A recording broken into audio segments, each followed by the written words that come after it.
बिस्मिल्लाहिर्रहमानिर्रहीम। आज का तीसरा लेक्चर स्टार्ट करते हैं जो कि डेरिवेटिव्स ऑफ कार्बोक्सिलिक एसिड के बारे में है।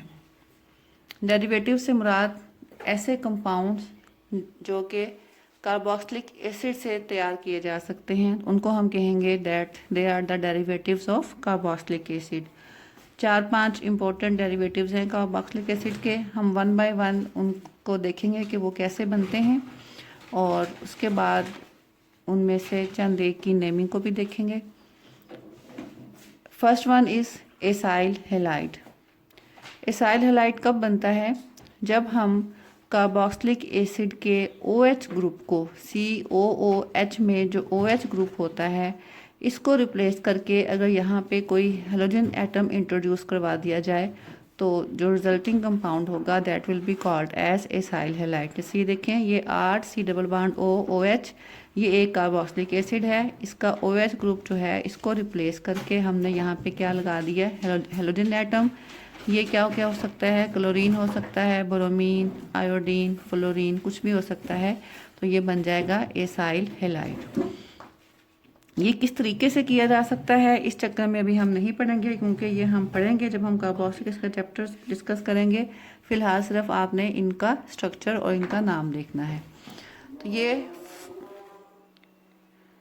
तो ये जैसे कि फॉर्मिक एसिड का फार्मूला है HC डबल बॉन्ड OOH। इसका हाइड्रोक्सिल ग्रुप रिप्लेस कर दिया है हमने क्लोरीन से, तो ये बन गया HC double bond OCl। Formic acid से ये बनेगा फॉर्माइल क्लोराइड।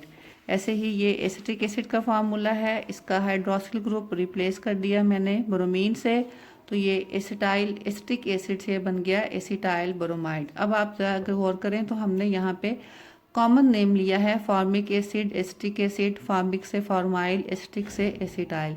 तो यही बात मैं यहाँ आपको बताना चाह रही हूँ कि कार्बोक्सिलिक एसिड के डेरिवेटिव्स को कॉमन नेम से ही इनकी नेमिंग की जाती है। इनके लिए IUPAC नेम अगर आप ना भी लिखें तो इनका कॉमन नेम भी इक्वली एक्सेप्टेबल होता है। नेक्स्ट डेरिवेटिव है एसिड एमाइड्स। एसिड एमाइड्स कैसे बनते हैं? जब हम कार्बोक्सिलिक एसिड का OH COOH ग्रुप का OH अगर हम रिप्लेस कर दें बाय अमाइनो ग्रुप तो हमारे पास रिजल्टिंग कंपाउंड जो है वो एसिड एमाइड बन जाएगा। अमाइनो ग्रुप जो है वो NH2 की फॉर्म में भी हो सकता है, NH की फॉर्म में या N की फॉर्म में भी हो सकता है, यानी कि primary amino group, secondary amino और टर्शरी अमाइनो ग्रुप। इसके बारे में हमने अमाइनो कंपाउंड्स के नोमेनक्लेचर के बारे में डिस्कस किया था प्राइमरी, सेकेंडरी और टर्शरी अमीन्स के हवाले से। तो ये एक जनरल फार्मूला है कार्बोक्सिलिक एसिड का RC डबल बॉन्ड OOH। यहाँ पे इसका हाइड्रोक्सिल ग्रुप मैंने रिप्लेस कर दिया अमाइनो ग्रुप से, तो ये बन जाएगा आपके पास एसिड एमाइड। अब ये एक प्रॉपर फार्मूला है। फॉर्मिक एसिड से बना है HC डबल बॉन्ड OOH का OH रिप्लेस कर दिया NH2 से, तो ये फॉर्मिक एसिड से बन गया फॉर्मामाइड। एसिटिक एसिड से ये बन गया एसिड एमाइड। अगला डेरिवेटिव है एस्टर्स। ये सबसे ज़्यादा आप कह लें कि इम्पोर्टेंट किस्म के डेरिवेटिव्स हैं और इम्पोर्टेंट क्लास ऑफ कंपाउंड्स हैं। Esters are obtained by replacing the hydrogen atom of carboxylic group by the alkyl group. अब देखें, इससे पहले हमने दोनों डेरिवेटिव्स में OH ग्रुप को रिप्लेस किया था। यहाँ पे हमने OH को नहीं, सिर्फ हाइड्रोजन को रिप्लेस करना है।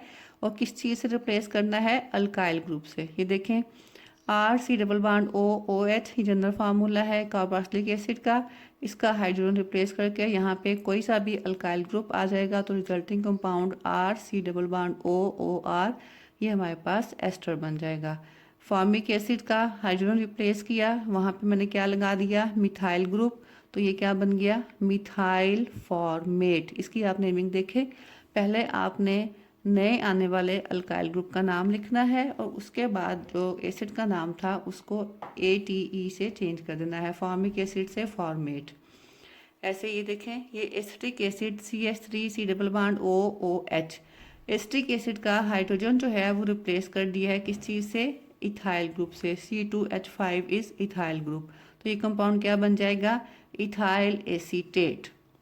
ऐसे ही ये propanoic acid CH3CH2C double bond OOH, उसका हाइड्रोजन रिप्लेस कर दिया मिथाइल से, तो ये बन जाएगा मिथाइल प्रोपियोनेट। तो ये एस्टर्स की एग्जांपल्स हो गई। नेक्स्ट हमारे पास class of compound derivative of carboxylic acid जो है that is called as acid anhydride. Anhydrides कब बनते हैं? जब हम कार्बोक्सिलिक एसिड से एक वाटर मॉलिक्यूल रिलीज कर दें या रिमूव कर दें, तो जो बाकी कंपाउंड बचेगा that will be called as acid anhydride. तो कार्बोक्सिलिक एसिड में से वाटर मॉलिक्यूल रिलीज करने के लिए ज़रूरी है कि हमारे पास दो कार्बोक्सिलिक ग्रुप हों, COOH ग्रुप, क्योंकि देखें एक कार्बोक्सिलिक ग्रुप में तो वाटर मॉलिक्यूल नहीं है, H2O यहाँ से हम नहीं निकाल सकते, तो इसके लिए दो कार्बोक्सिलिक ग्रुप की मौजूदगी ज़रूरी है। तो दोनों कार्बोक्सिलिक ग्रुप जो हैं वो किसी एक मॉलिक्यूल में भी हो सकते हैं, जैसा कि डाइओइक एसिड टाइप का कोई मॉलिक्यूल हो, या फिर दो डिफरेंट मॉलिक्यूल्स में भी हो सकते हैं। जैसे एसिटिक एसिड है तो ये दो मॉलिक्यूल्स ऑफ एसिटिक एसिड हैं, CH3 C double bond OOH एक मॉलिक्यूल, ये CH3 C double bond OOH दूसरा मॉलिक्यूल। इन दोनों में से कलेक्टिवली एक वाटर मॉलिक्यूल रिलीज हुआ है। देखें एक एसिटिक एसिड का मॉलिक्यूल हाइड्रोजन देगा, दूसरा मॉलिक्यूल OH ग्रुप देगा, तो ये वाटर मॉलिक्यूल रिलीज हो जाएगा। तो बाकी जो चीज़ बचेगी CH3 C double bond O C double bond O CH3, बाकी सारे पार्ट्स आपस में कंबाइन हो जाएंगे, तो आपके पास ये बन जाएगा एसिटिक एनहाइड्राइड, एसिटिक एसिड से एसिटिक एनहाइड्राइड।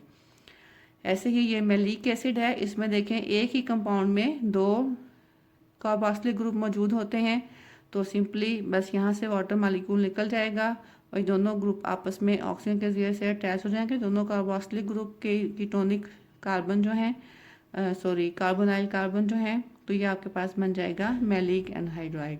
तो एसिड मॉलिक्यूल में से जब वाटर मॉलिक्यूल एसिड में से जब वाटर मॉलिक्यूल निकल जाए तो रिमेनिंग जो चीज़ आपके पास बचती है that is called as anhydride. Last derivative हमने डिस्कस करना है that is called as carboxylates. Carboxylates are obtained by the removal of hydrogen atom from the carboxylic group. Carboxylic acid के कार्बोक्सिलिक ग्रुप से जब आप एक हाइड्रोजन एटम प्रोटॉन की form में रिलीज कर दें, तो जो रिमेनिंग हमारे पास कंपाउंड बचेगा एनाइन बचेगा that will be called as carboxylate या कार्बोक्सिलेट एनाइन। देखिए आपको पता है कि एसिड जो हैं वो आसानी से प्रोटॉन लूज़ करते हैं, तो ये भी क्योंकि एक एसिड है इसने प्रोटॉन लूज़ किया, तो ये प्रोटॉन H+ की फॉर्म में जा रहा है अपना इलेक्ट्रॉन यहीं छोड़कर, तो इसलिए रिमेनिंग जो पोर्शन बाकी बचा RC डबल बॉन्ड O उसके ऊपर नेगेटिव चार्ज आ जाएगा। That's why it is called as the anion of carboxylic acid, या इसको हम बोलते हैं कार्बोक्सिलेट। और आपको पता है कि एनाइन के साथ हमेशा एक पॉजिटिव आयन भी मौजूद होता है, तो आमतौर पे कोई भी पॉजिटिव आयन सोडियम पोटेशियम वगैरह इसके साथ अटैच हो सकते हैं। तो एक तो मैं जनरल एग्जांपल्स लिखी हैं आपके पास, जैसे ये है CH3 C double bond O acetic acid से ये एनाइन बना है, तो इसके साथ ये सोडियम लगा हुआ है, it will be called as sodium लगा हुआ है पॉजिटिव आयन की फॉर्म में, तो it will be called as sodium acetate.